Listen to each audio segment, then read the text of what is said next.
Assalamualaikum warahmatullahi wabarakatuh. Halo semuanya, perkenalkan nama aku Zaza Azahra dengan NIM 23041129925. Aku berasal dari kelompok 4 pada sesi kedua di hari Selasa jam 1 pada Lab Sistem Informasi Geografis dengan asisten lab Kak Jacinda Khoyatun Sandi.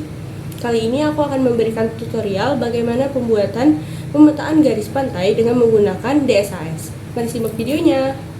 Pertama-tama kita download dulu data citra satelit untuk pulau yang ingin kita pakai. Kita buka Google dan kita cari Earth Explorer. Lalu kita pilih yang paling atas dan kita pilih untuk login. Nah, di sini kita tinggal membuat akun baru dan sesuaikan dengan data kita. Lalu untuk step selanjutnya bisa dilihat dengan tata cara di video ini. Setelah mengikuti step tersebut, selanjutnya kita masukkan data diri kita dan kita submit registration setelahnya. Selanjutnya kita masuk lagi ke Earth Explorer dan di sini kita sudah bisa memilih tempat atau pulau yang ingin kita download data citra satelitnya. Lalu selanjutnya kalian ke data setup dan pilih Landsat, lalu pilih Landsat connection to level 1, lalu kita checklist semua dan kita okein. Lalu kita ke result dan pilih bagian yang tidak tertutup awan. Lalu setelah mendapatkan bagiannya, kita tekan yang download dan kita tunggu sampai downloadannya selesai. Selanjutnya, kita mengekstrak data yang sudah kita download dan kita letakkan di bagian data yang kita ingin gunakan.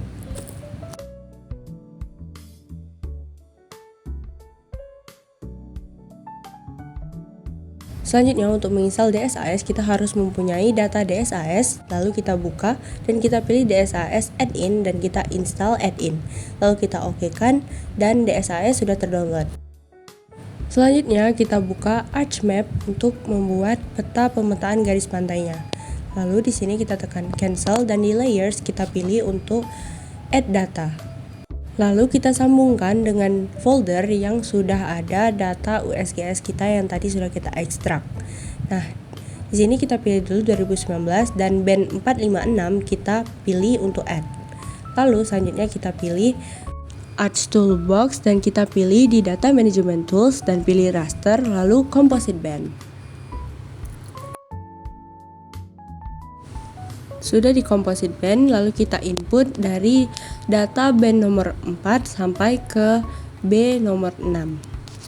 Lalu kita ke environment, lalu kita pilih output coordination, lalu kita pilih menjadi same as display. Lalu lakukan yang sama untuk yang di tahun 2024-nya. Setelah composite band-nya keluar, lalu kita pilih ke katalog dan kita pilih data yang ingin kita gunakan. Lalu selanjutnya kita pilih klik kanan dan kita pilih new dan kita save file.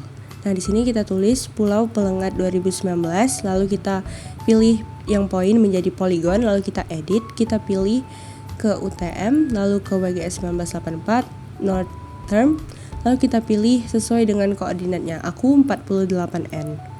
Lalu kita lakukan hal yang sama untuk di tahun 2024-nya. Selanjutnya kita zoom ke bagian pulau yang ingin kita buat pemetaan garis pantainya. Lalu kita klik editor, lalu start editing dan kita pilih create features. Nah, di sini kita pilih di tahun 2019, lalu kita buat titik untuk pemetaan garis pantainya sesuai dengan bentuk pulau kita. Lalu kita save edit dan stop editing dan lakukan hal yang sama untuk di tahun 2024-nya. Lalu selanjutnya kita ke bagian search, lalu kita search polygon to line dan kita pilih bagian yang paling atas. Nah, di sini kita input yang 2019 dan selanjutnya kita pilih ke data penyimpanan yang ingin kita simpan. Lalu kita tulis Pulau Pengelat 2019 _line.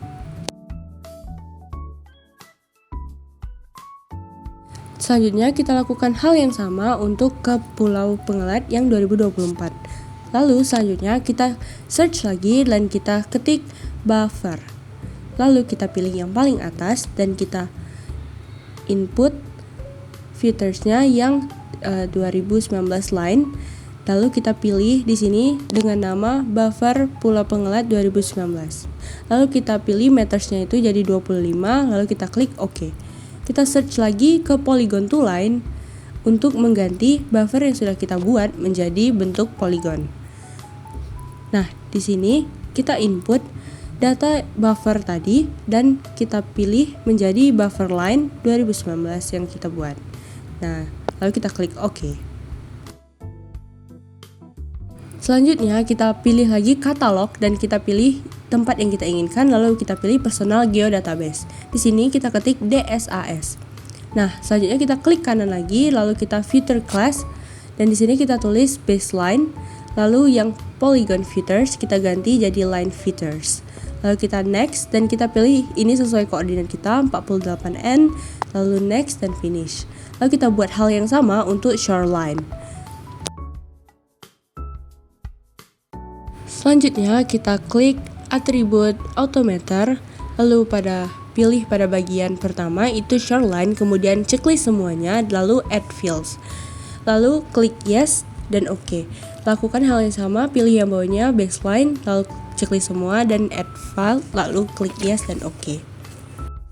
Lalu selanjutnya pada bagian baseline kita masuk ke edit features. Nah, start editing kita pilih baseline, lalu kita OK dan kita pilih bagian buffer paling terluar, lalu kita Ctrl C dan Ctrl V dan kita pilih yang baseline, lalu kita klik OK. Lalu save edit dan stop editing. Lalu pada bagian shoreline kita start editing lagi, pilih bagian shoreline. Nah, kita klik pada bagian tahun terlama yang 2019, Ctrl C dan Ctrl V, lalu kita klik OK dan kita pilih di tahun yang paling terbarunya di 2024. Lalu setelah itu kita pilih yang baseline, open attribute table, lalu kita editor, start editing, kita pilih yang baseline. Di bagian SAS ID kita ganti 1 dan DSAS group juga kita ganti jadi 1. Lalu stop editing dan selanjutnya kita ke bagian shoreline, lalu start editing, pilih yang shoreline, open attribute table. Lalu kita pilih pada DSAS date, kita sesuaikan dengan data citra landscape yang sudah kita download. Dapat kita lihat pada bagian layers itu terdapat tanggalnya. Kita tinggal sesuaikan, masukkan datanya dari tahun yang lama dan tahun yang barunya. Lalu di DSAS ANSI itu pilih satu-satu dan kita save edit. Selanjutnya kita ke set default parameters. Di bagian untuk baseline diikutin bentuknya yang di checklist dan isinya. Lalu pada bagian shoreline dan bagian metadata. Lalu kita klik OK dan kita pilih ke bagian create transact. Di sini aku bikin namanya jadi transact pengelat. Lalu kita klik OK dan kita tunggu sampai transactnya keluar.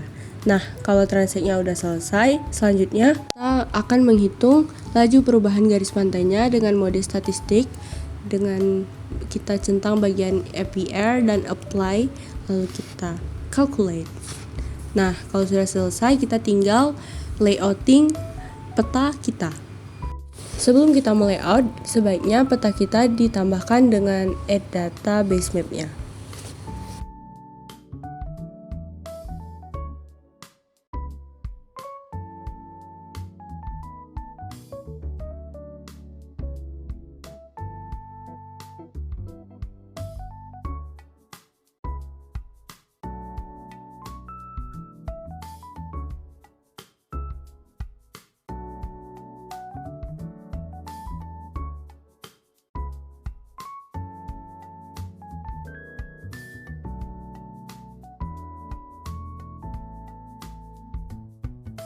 Nah, sudah selesai layouting, berarti peta kita sudah selesai.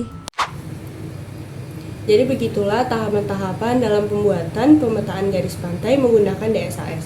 Semoga bermanfaat. Terima kasih.